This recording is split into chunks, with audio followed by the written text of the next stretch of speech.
जय हिंद दोस्तों, नमस्कार। मैं हूं आपका दोस्त ललित व्यास।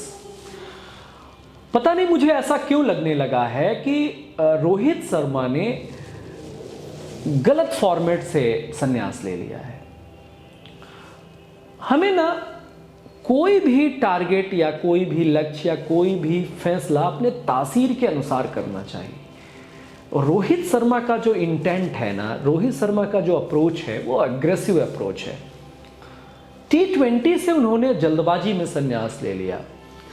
टेस्ट फॉर्मेट में उन्होंने खेली हैं, कुछ बेहतरीन इनिंग्स खेली हैं, कभी रहे हैं अच्छे टच में, लेकिन टेस्ट क्रिकेट में वो बिल्कुल उस खांचे में फिट होते मुझे निजी तौर पर कभी नहीं दिखे। आपकी राय अलग हो सकती है और मैं रोहित शर्मा का आलोचक नहीं हूँ। मेरे बहुत फेवरेट प्लेयर हैं, बहुत फेवरेट लीडर हैं। उन्होंने कई बार मुंबई इंडियंस को बेहतरीन हैप्पीनेस दी है, इंडियन क्रिकेट को दी है। बहुत अच्छी इनिंग्स हैं उनकी, लेकिन टेस्ट क्रिकेट में भी बहुत अच्छी इनिंग्स हैं। लेकिन टेस्ट क्रिकेट में जो एक रेगुलर परफॉर्मर के तौर पर जब मैं एनालाइज करता हूं तो मैं पाता हूं कि वो टेस्ट क्रिकेट के उस मापदंड में फिट नहीं हो पा रहे हैं। तो ऐसा तो नहीं है कि वो रॉन्ग फॉर्मेट को खींचे जा रहे हैं और जो उनका रियल फॉर्मेट है उसे उन्होंने जल्दबाजी में छोड़ दिया हो। खैर, ये तो रोहित शर्मा ही जाने, लेकिन हमारे वो बहुत फेवरेट प्लेयर हैं और बहुत मोहब्बत करता हूं मैं उनसे, लेकिन उससे ज़्यादा मोहब्बत अपनी कंट्री को करता हूं। अगर ऐसा लगता है कि हम कंट्रीब्यूट नहीं कर रहे हैं, हम कंट्रीब्यूट नहीं कर सकते हैं, तो टफ डिसीजन लेना पड़ता है। और ये बात अच्छी लगी कि उन्होंने लास्ट टेस्ट मैच में अपने आप को ड्रॉप किया और बताया कि मुझसे रन नहीं बन रहे थे, तो अगर नॉर्मल खिलाड़ी ड्रॉप हो सकता है तो मैं भी एज ए कैप्टन। उन्होंने एक कल्चर डेवलप किया और ये कल्चर मुझे पसंद आया। उनका इंटरव्यू में भी लोग कुछ भी कहें, लेकिन मुझे पसंद आया कि हाँ, मैं इतने दूर से खेलने ही आया था, इतने दूर से इंडिया को रिप्रेजेंट करने ही आया था, इंडिया को जिताना ही चाह रहा था मैं, और मैच्योर आदमी हूँ, मुझे पता है क्या करना है क्या नहीं करना है, लेकिन नहीं हो पाया और नहीं हो पा रहा है। तो ये कह के आप बच भी नहीं सकते, ध्यान रखिएगा। नहीं हो पा रहा है तो क्या आपने उतनी प्रैक्टिस की, क्या आपने उन सर्कमस्टेंसेस में अपने आप को डाला? नहीं डाला। आप सीधे लैंड करते हैं और ड्रेसिंग रूम ज्वाइन करते हैं और उसके बाद सीधे खेलने लगते हैं। सिर्फ नेट पे प्रैक्टिस करने से आप उन कंडीशंस को कैसे रीड कर पाएंगे? आप डोमेस्टिक खेलते नहीं हैं, डोमेस्टिक में कोई भी हमारे सुपरस्टार्स खेलते नहीं हैं, और आप अचानक से उन क्लाइमेट्स में जाते हैं जहां कहा जा रहा है कि पहले की तुलना में थोड़ा ज़्यादा बाउंसी विकेट्स हैं, अलग क्लाइमेट है, तो अपने आप को कैसे अडॉप्ट कर पाओगे?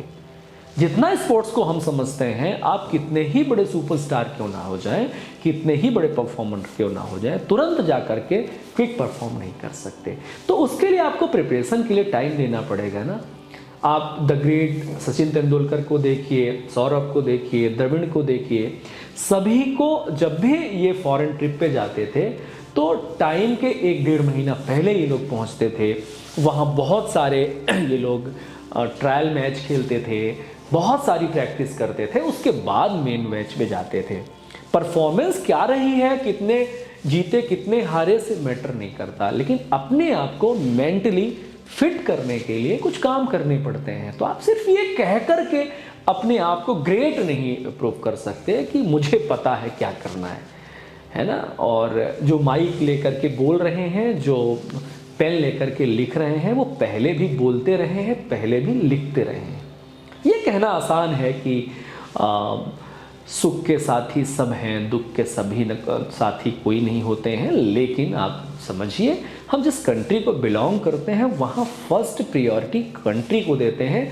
अगर आपको हम अच्छी चीज़ों के लिए सराखों पर बैठाते हैं तो आप आलोचना के लिए भी आपको तैयार रहना चाहिए, और वो आलोचना आपके हित के लिए होती है। The great Sunil Gavaskar sir अगर आपकी आलोचना कर रहे हैं तो वो आपके एनिमी नहीं है, आपके दुश्मन नहीं है।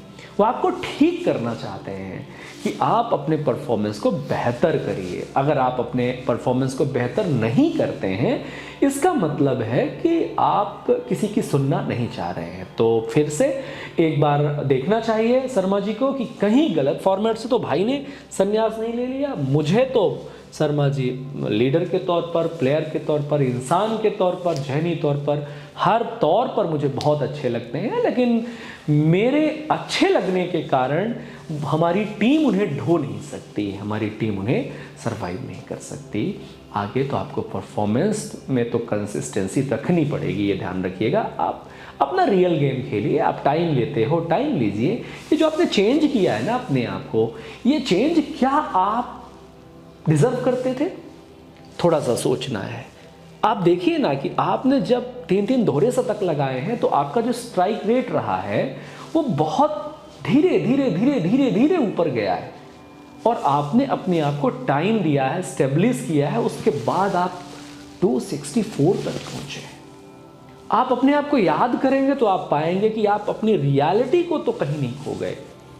तो थोड़ा सा आपको देखना होगा, और हम सभी फैन को इन तमाम चीज़ों का ध्यान रखना है।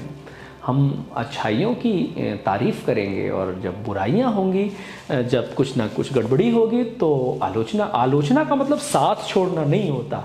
आलोचना का मतलब आईना दिखाना होता है, साथ देना होता है। क्योंकि हम अभी आपको और देखना चाहते हैं, तो आगे हम आपको और कब देख पाएंगे? जब आप अपने अंदर सुधार करेंगे, और जब आप अपने आप को अपडेट करके अपग्रेड वर्जन में हमारे सामने आएंगे तो बहुत प्यार मिलेगा आपको। बहुत बहुत धन्यवाद।